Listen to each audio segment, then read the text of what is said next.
Hello students, आज हम कक्षा 9वीं के गणित भाग 1 में हम लोग पहला लेसन पढ़ रहे थे समुच्चय।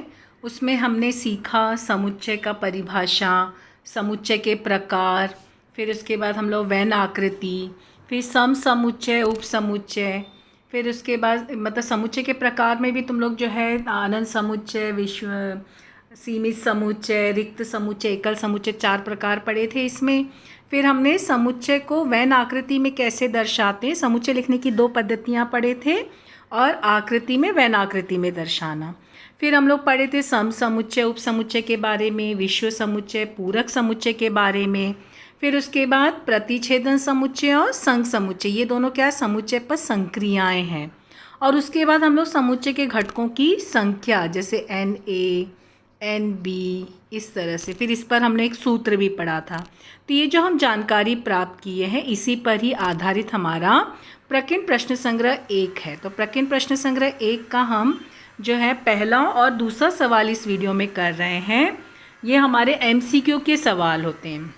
MCQ यानी बहुपर्यायी प्रश्न, मतलब तुम्हारे पास प्रश्न भी होंगे, उत्तर भी होंगे, कई उत्तर होंगे, उसमें से तुम्हें कोई एक उत्तर सेलेक्ट करना है। कौन सा सही उत्तर है वो सेलेक्ट करके उसको लिखना है। लेकिन ध्यान देना, अलजेब्रा है मतलब तुम्हें कैलकुलेशन दिखाना है।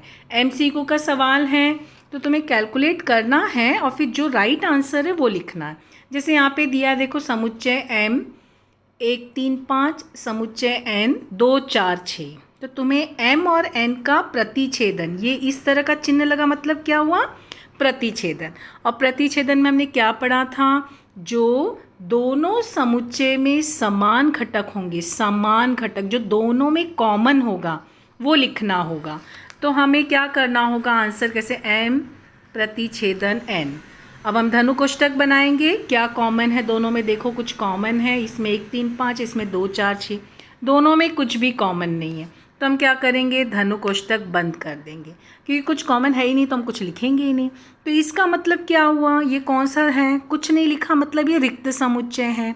अब हम ऑप्शन देखेंगे, क्योंकि हमें ऑप्शन दिया है तो हमारा ऑप्शन में देखो यहाँ पे घटक है, यहाँ भी घटक है, यहाँ भी, ये रिक्त समुच्चय।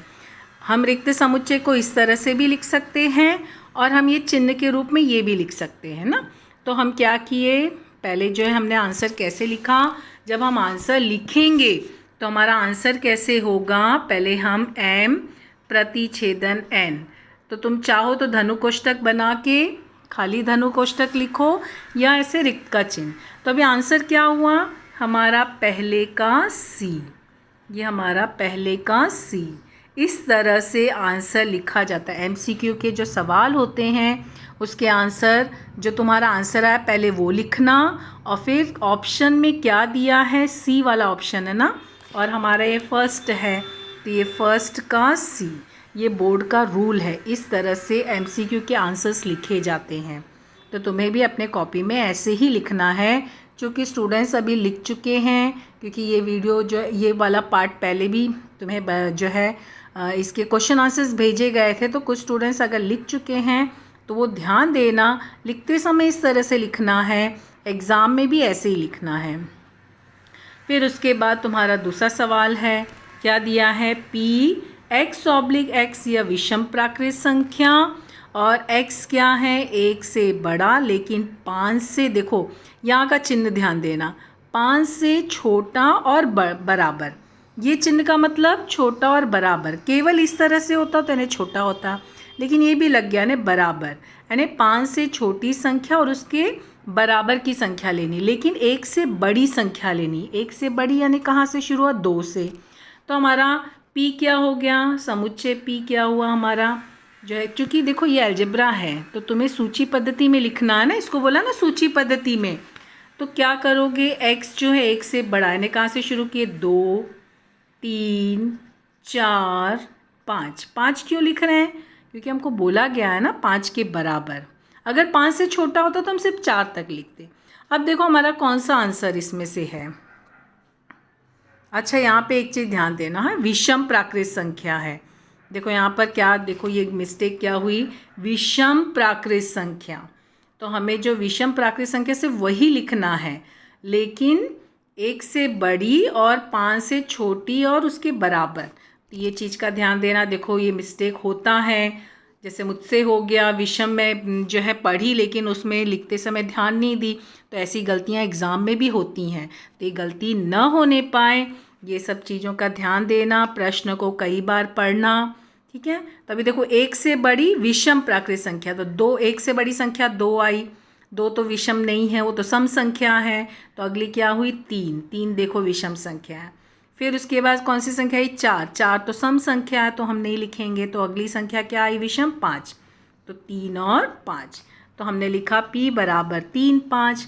अब देखो यहाँ पे ऑप्शन में कहाँ है, इसमें 1, 3, 5, एक ये भी नहीं है, ये भी, ये है ना 3, 5। तो अब यहाँ आंसर कैसे लिखेंगे? आंसर तुम पहले P बराबर 3, 5 लिखे और फिर उसके नीचे लिखोगे हमारा ये सेकंड का आंसर है और ऑप्शन क्या है D, ठीक है। तो ये इस तरह से उसके नीचे, इसके नीचे लिखोगे। MCQ के आंसर्स इस तरह से लिखे जाते हैं, ठीक है। फिर उसके बाद हमारा अगला सवाल क्या दिया है, P बराबर 1, 2, 3, बीच में देखो डॉट डॉट डॉट डॉट 10। इसका मतलब क्या हुआ, बीच में संख्या है क्योंकि एंड 10 दिया ना, यानी 10 के पहले की सब संख्या। ये किस प्रकार का समुच्चय है? अब यहाँ पे तुम्हें समुच्चय का प्रकार पहचानना है। प्रकार पहचाना मतलब यहाँ पे देखो क्या बोला है, संख्या लिखी हुई है, देखो संख्या लिखी हुई है लेकिन एंड भी दिया हुआ है। तो जब हमारे पास एंड होता है तो हम ये कौन सा डॉट डॉट डॉट लगा है लेकिन एंड दिया है। अगर यहाँ कुछ नहीं होता तो अनंत समुच्चय होता, लेकिन यहाँ पे एंड दिया, मतलब कौन सा समुच्चय हुआ, सीमित समुच्चय। तो यहाँ पे चूंकि आंसर सीमित समुच्चय, तो यहाँ हम आंसर कैसे लिखेंगे, ये थर्ड और कौन सा C, ये ऑप्शन होगा, ठीक है। क्योंकि यहाँ पे कुछ लिखना नहीं ना, ऑलरेडी लिखा हुआ है, सिर्फ पूछा है किस प्रकार का समुच्चय, तो सीमित समुच्चय है। तो डायरेक्ट तुम आंसर कैसे लिखोगे, थर्ड, क्योंकि ये आंसर किसका, थर्ड का, और यहाँ पे C। ध्यान देना यहाँ जैसा लिखा रहेगा वही चीज़ यहाँ लिखना, और यहाँ पे जैसा अल्फ़ाबेट लिखा रहेगा कैपिटल स्मॉल, वो चीज़ यहाँ लिखना, ठीक है। ये सब चीज़ों का ध्यान देना है। छोटी छोटी बातें हैं, बोर्ड एग्ज़ाम में इस पर ध्यान दिया जाता है, नहीं तो मार्क्स कटेंगे बोर्ड एग्ज़ाम में। तो तुम्हारा जो है ये इस तरह से पहला सवाल हल हुआ।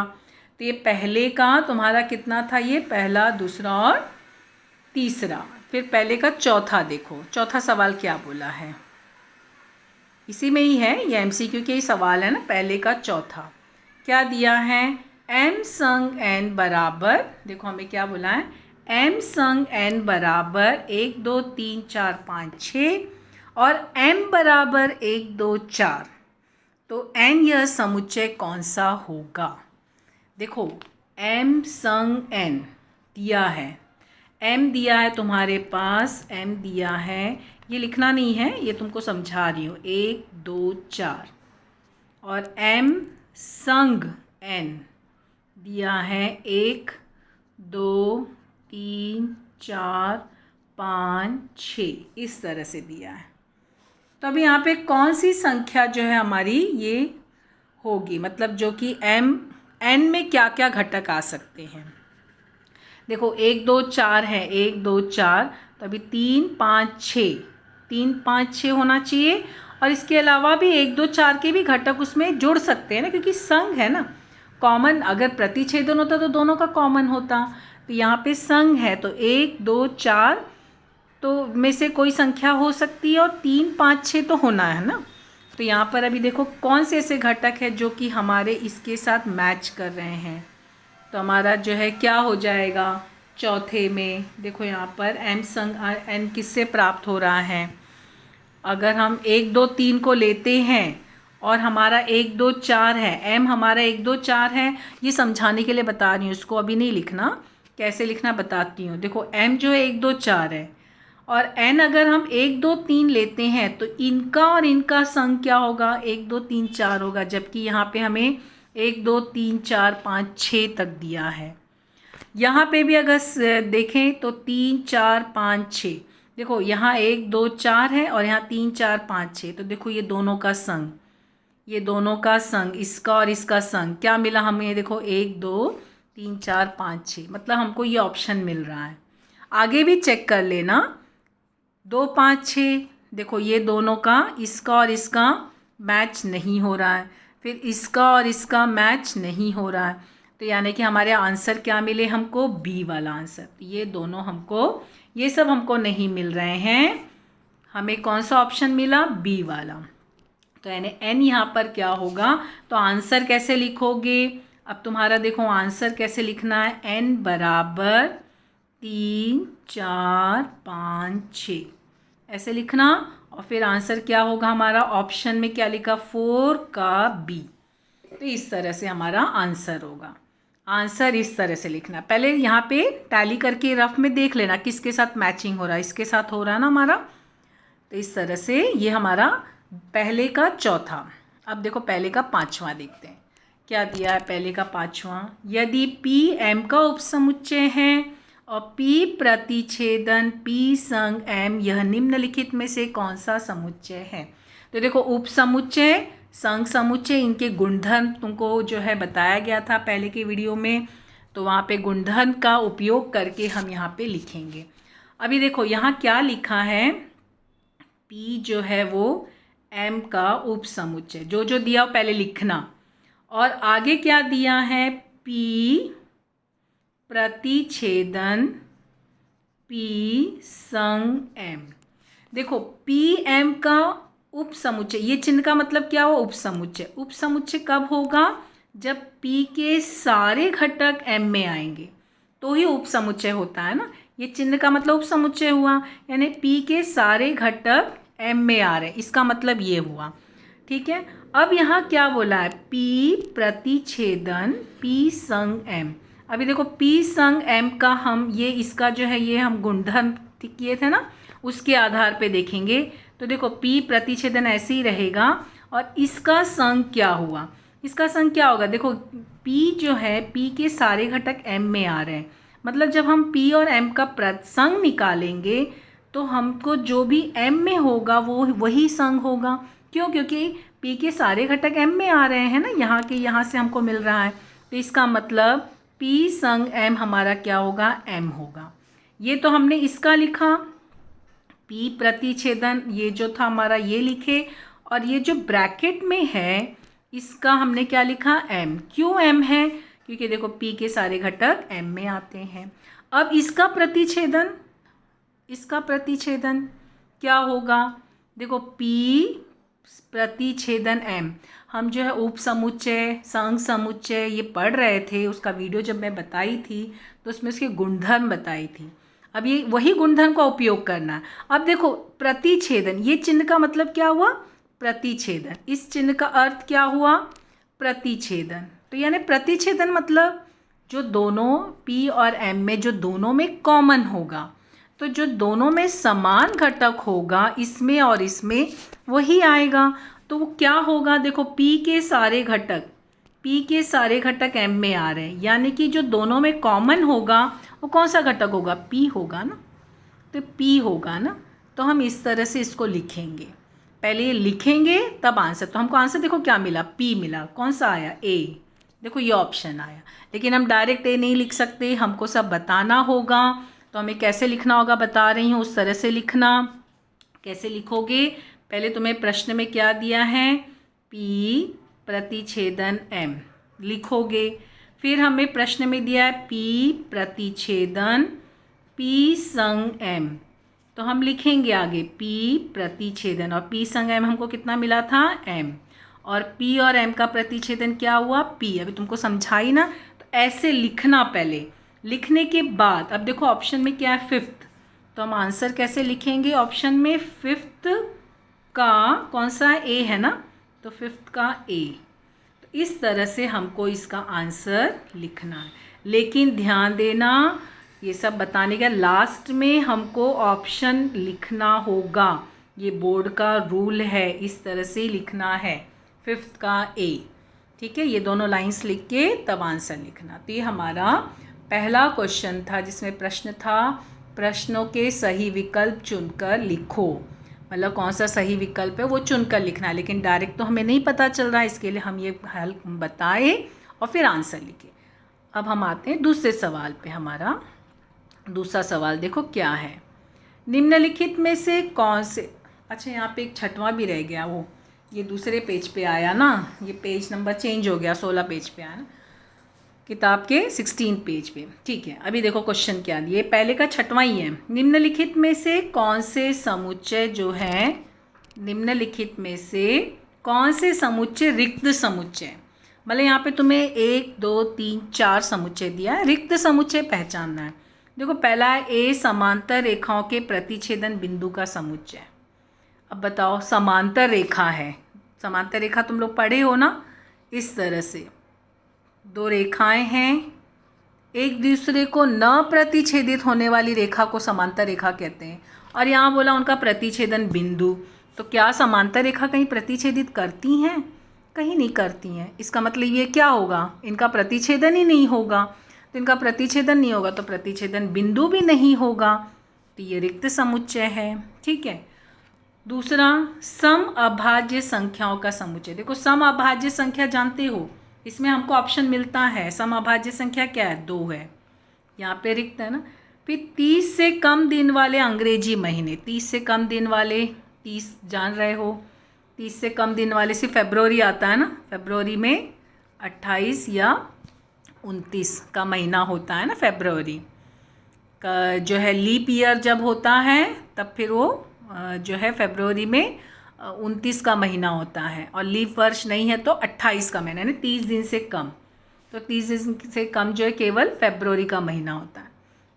और फिर यहाँ पे क्या बोला, डी क्या बोला है, x/x epsilon i, x epsilon i, और x क्या बोला है, -1 से बड़ा और 1 से छोटा। तो देखो यहाँ पर क्या है, संख्या रेखा हुई, ये 0 हुआ, ये -1, ये 1 है ना। तो -1 से बड़ा लेकिन 1 से छोटा कौन सी संख्या हुई, 0। तो यहाँ आंसर क्या आएगा, 0। तो ये सब नहीं लिखना है, तुमको बता रही हूँ। तो इसका मतलब रिक्त समुच्चय कौन सा है, ये है रिक्त समुच्चय। तो आंसर हम कैसे लिखेंगे, तो अब यहाँ पे आंसर ऐसे लिखेंगे। आंसर इसमें चूँकि हमारा जो है आंसर ही लिखना है ना हमको इसमें, तो क्या लिखेंगे, 6th का ए। यहाँ पे बस केवल इतना ही लिखना है, 6th का ए। क्यों, कारण लिखना, समांतर रेखाओं का, समांतर रेखाएं प्रतिच्छेदित नहीं करती हैं, प्रतिच्छेदित नहीं करती हैं। क्यों रिक्त समुच्चय, क्योंकि समांतर रेखाएं प्रतिच्छेदित नहीं करती हैं। वो जो ऊपर अभी मैं लिखकर सब समझाई थी इन सब का, तो वो जो है तुम्हें समझाने के लिए बताई थी। तुम्हें आंसर ऐसे लिखना है, 6th का ए। ठीक है, और कारण में नीचे लिख देना, समांतर रेखाएं प्रतिच्छेदित नहीं करती हैं। ठीक है, तो ये हमारा पहला सवाल पूरा हुआ। अब हमें दूसरा सवाल हल करना है। देखो दूसरा सवाल क्या बोला है, निम्नलिखित उप प्रश्नों के लिए योग्य विकल्प चुनकर लिखिए। सेम यहाँ पे भी वही है कि योग्य विकल्प कौन सा है वो चुनकर हमें लिखना है, बताना है कौन सा है। क्या क्वेश्चन है पहला, देखो पहला क्वेश्चन, निम्नलिखित में से कौन सा विकल्प समुच्चय है। मतलब जो तुम्हें विकल्प यानी जो ऑप्शंस दिए हैं, तो उसमें कौन सा समुच्चय वो पहचानना है। समुच्चय पढ़े हो ना, निश्चित घटक, जिसमें घटक निश्चित और अचूक होते हैं, वो समुच्चय, समुच्चय की परिभाषा हुई। अब उसके आधार पे देखो समुच्चय कौन सा है। पहला इंद्रधनुष के रंग, हम बता सकते हैं इंद्रधनुष के रंग, तुम लोगों में सिखाई हो ना, इंद्रधनुष के रंग को लिखने के लिए बैगनी, आसमानी, हरा है ना, पीला, फिर उसके बाद नारंगी, फिर उसके बाद लाल। मैं तुम लोग को लिखने का तरीका सिखाई थी, बयानी, हप्पी, नाला। बयानी, ये नहीं लिखना लेकिन ना, हप्पी, नाला, ये याद रखो। बैगनी, आसमानी, नीला, हरा, पीला, नारंगी, लाल। ठीक है, बयानी, हप्पी, नाला। तो इंद्रधनुष के रंग, तो यानी ये समुच्चय में आया क्योंकि इसमें एक निश्चित घटक है। ठीक है, फिर उसके बाद है पाठशाला के प्रांगण के ऊंचे वृक्ष।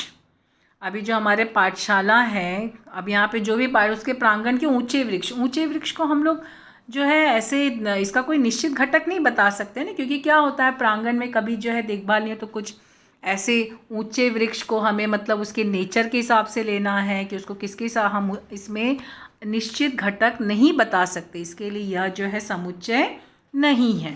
तो ये समुच्चय नहीं है, ये समुच्चय है। गांव में रहने वाले अमीर लोग, अब यहाँ पे भी देखो अमीर लोग है, सभी तो अमीर होते हैं, सभी अमीर होते हैं, कोई दिल से अमीर होता है, कोई पैसे से अमीर होता है ना, सबका अपना अपना तरीका, लेकिन सभी अमीर होते हैं, तो इसमें भी कोई निश्चित घटक हम बता नहीं सकते। फिर यहाँ पे किताब के आसान उदाहरण, अब देखो किताब का उदाहरण जिनको समझ में आ गए, जो कुछ भी उदाहरण जिनको समझ में आ गया, जो हल कर पाए तो उनके लिए आसान हो गया, और जो नहीं हल कर पाए तो उनके लिए वो कठिन हो गया। तो ये भी तो निश्चित घटक नहीं हुआ ना। इसका मतलब समुच्चय क्या है? इंद्रधनुष के रंग। तो आंसर कैसे लिखोगे? आंसर कैसे लिखोगे? यहाँ पे ये पहला है ना, पहले का ए, ठीक है, पहले का ए, क्योंकि इंद्रधनुष के रंग हम बता सकते हैं ना। और यहाँ पे तुम चाहो जो इंद्रधनुष के रंग, क्योंकि यहाँ पे समुच्चय का कोई नाम नहीं दिया है ना, अगर इंद्रधनुष के रंगों का नाम लिखने के लिए आया तो तुम लोग क्या लिखोगे? बयानी हप्पी नाला, बैगनी आसमान, वो बयानी हप्पी नाला नहीं लिखना, उससे शब्द बनाना, बैगनी, आसमानी, नीला, हरा, पीला, नारंगी, लाल। चूँकि यहाँ लिखने के लिए नहीं आया है तो ज़रूरत नहीं। दूसरा सवाल देखते हैं। एन प्रतिछेदन डब्लू, देखो ये चिन्ह लग गया, अगर ये चिन्ह लग गया तो ये इसका मतलब है प्रतिछेदन, ठीक है। तो एन प्रतिछेदन डब्लू है, समुच्चय निम्नलिखित में से कौन सा होगा? देखो एन यानी प्राकृत संख्या, एन मतलब क्या हुई? प्राकृत संख्या। कहाँ से शुरू हुई? एक से, 1 2 3 4 डॉट डॉट डॉट, ठीक है, अनंत समुच्चय ना। और डब्लू यानी होल नंबर, पूर्ण संख्या। पूर्ण संख्या कहाँ से शुरू होती है? 0 से, 0 1 2 3 डॉट डॉट डॉट। अब हमें क्या बोला है? इनका प्रतिछेदन। प्रतिछेदन यानी क्या हुआ? जो दोनों में समान हो। तो n यानी प्राकृत संख्या 1 से शुरू थी और पूर्ण संख्या 0 से शुरू थी। देखो 1 2 3 4 से कंटिन्यूटी, यहाँ से सब सेम है। अब यहाँ से जो है संख्या सब सेम है, दोनों में क्या कॉमन है? दोनों में 0। तो आंसर क्या आएगा यहाँ पे? 0, ठीक है। तो अब यहाँ पर हमारा आंसर क्या आएगा? सी, ये वाला। तो हम कैसे लिखेंगे इसको? आंसर कैसे लिखेंगे? यहाँ पर n बराबर 1 2 3 डॉट डॉट डॉट और w बराबर 0 1 2 3 dot dot dot dot dot dot, मतलब कंटिन्यूटी बनी है। तो n प्रतिछेदन w बराबर क्या हुआ? 0। तो हमारा आंसर क्या आया? सेकंड का जो है सी। आंसर क्या है? सेकंड का सी। इस तरह से तुम्हें आंसर्स लिखने हैं, ठीक है। ये क्वेश्चन नंबर 2 का दूसरा सवाल। अब तीसरा देखते हैं। तीसरा सवाल क्या दिया है यहाँ पर? ये इस तरह से, P बराबर x या x इंडियन शब्द के अक्षर हैं, तो P या समुच्चय सूची पद्धति अनुसार कौन सा होगा? मतलब यहाँ पे तुम्हें एक शब्द दिया इंडियन, इसके अक्षर बोला, अक्षर है ना, अल्फ़ाबेट्स हुए, सूची पद्धति में लिखना है। तो सूची पद्धति में लिखेंगे तो इनमें से कौन सा आएगा? तो पहले तो हम इसको सूची पद्धति में लिखेंगे। तो ये हमारा तीसरा प्रश्न है ना, इसका आंसर। तो P बराबर, पहले सूची पद्धति में लिखो। अब देखो स्मॉल अल्फ़ाबेट है सब भी, तो तुम भी स्मॉल अल्फ़ाबेट लेना, I N, सबके बीच में कॉमा डालना, और कोई भी संख्या रिपीट नहीं होगी। कोई भी अल्फ़ाबेट यहाँ पे रिपीट, सबके बीच में कॉमा डालेंगे। IND, अब फिर से I आ गया तो हम I लिख चुके हैं तो वापस से नहीं लिखेंगे। क्या लिखेंगे? A। फिर आया N, N भी हम लिख चुके हैं तो फिर से नहीं लिखेंगे। तो ये हो गया हमारा समुच्चय P, ठीक है। ये सूची पद्धति में लिखे। अब मिलाओ कौन सा आंसर बैठ रहा है? देखो यहाँ पे, देखो B वाला बैठ रहा है। तो हमारा आंसर क्या होगा? थर्ड का B। इस तरह से हमें लिखना है, पहले सूची पद्धति में लिखना P को, और फिर उसका ऑप्शन क्या है वो लिखना, ठीक है। तो अब ये हमारा तीसरा हुआ। अब चौथा सवाल हल करेंगे। समझ में आ रहा है सबको? ध्यान से बहुत आसान है, समुच्चय बहुत आसान है, केवल 2-3 बार कथन पढ़ना, आसानी से समझ जाओगे।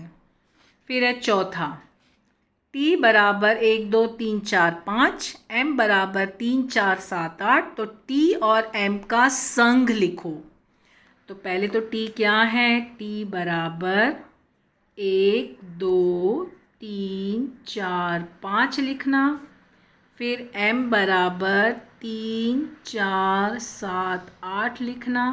अब t संग m क्या है, संग यानी जो दोनों में समान, मतलब दोनों को मिलाकर लिखना है, सब मिलाकर लिखना है संग में। तो पहले कैसे लिखोगे, 1 2, ठीक है, फिर 3 4 5 7 8। हमने 1 2 3 4 5 टी का लिख लिए। अब एम में देखो 3 4 लिखे हैं तो 7 8 बचा था, 7 8 लिख दिए। अब देखो किससे मैच कर रहा है हमारा, 1 2 3 4 5 7 8, देखो सी से। तो हमारा आंसर कैसे आएगा, 4th का सी। इस तरह से लिखना है, ये बोर्ड का रूल है, पहले ये लिखना बाद में इसको लिखना, ठीक है। तो ये हमारा दूसरे का चौथा। तो ये हमने कौन से सवाल हल किए, हमने यहाँ पर इस वीडियो में हमने पहला, दूसरा, प्रकीर्ण प्रश्न संग्रह 1 का पहला और दूसरा सवाल हम लोगों ने कंप्लीट किया है। बाकी सवाल हम लोग जो है अगले वीडियो में देखेंगे। Thank you.